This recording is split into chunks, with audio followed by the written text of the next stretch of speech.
It's time for Elmer and the Dragon. We're on chapter 7, which is called The Secret. And it just makes me wonder what could possibly be the secret that all of these birds, for generation after generation, have been keeping and making them curious. I just wonder what the secret is. I'm curious. Wake up. It's time to see the king, chirped Flute as the red sun settled over the meadow. Elmer opened his eyes and forgot for a moment where he was. Then he jumped up and put on his knapsack. I want a cup too, yawned the dragon.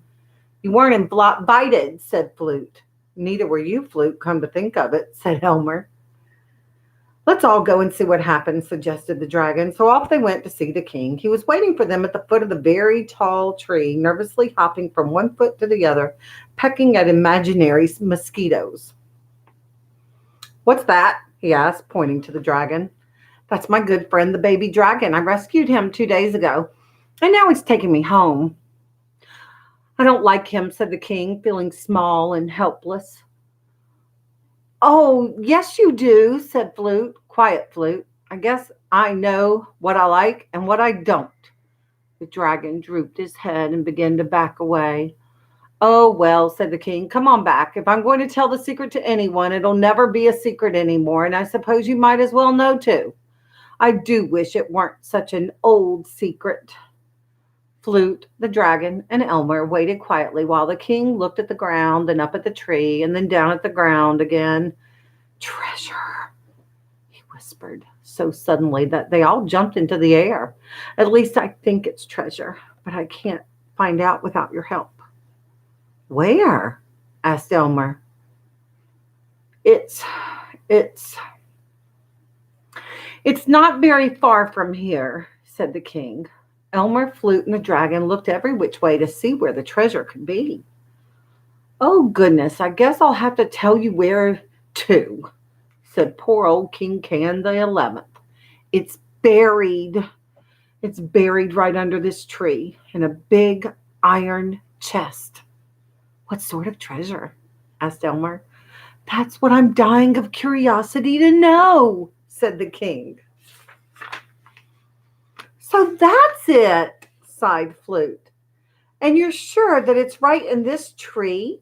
Asked Elmer.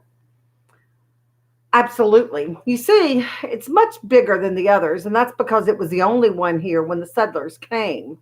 They planted the other pines in the apple orchard so they would have wood and food when they returned, but they never came back, and their chest is still buried right here. Everybody waited for the king to continue, but he didn't, so Elmer said, let's dig it up. Yes, let's, echoed Flute.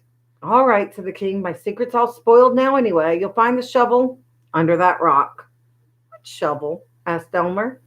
The settlers left a shovel over there. It's rusty by now, and it's probably better than nothing. Elmer went to get the shovel while the king danced around on the pine needles, chirping. I'm feeling better already. The queen kept tittering and muttering to herself. I never thought I'd live to see this day. Now, where should I begin digging? Asked Elmer.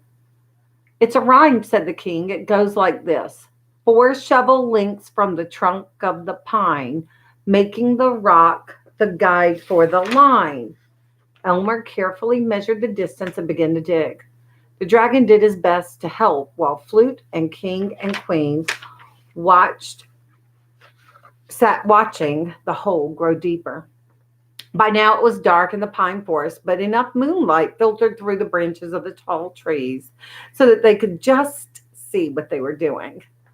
They dug for 6 hours without ever hitting a root or a rock or anything like an iron chest. Are you certain this is the right place? Asked Elmer, tired and discouraged. I'm positive, said the king. Just then the moon went under the clouds and Elmer's shovel hit something with a loud clang. The chest, they all shouted.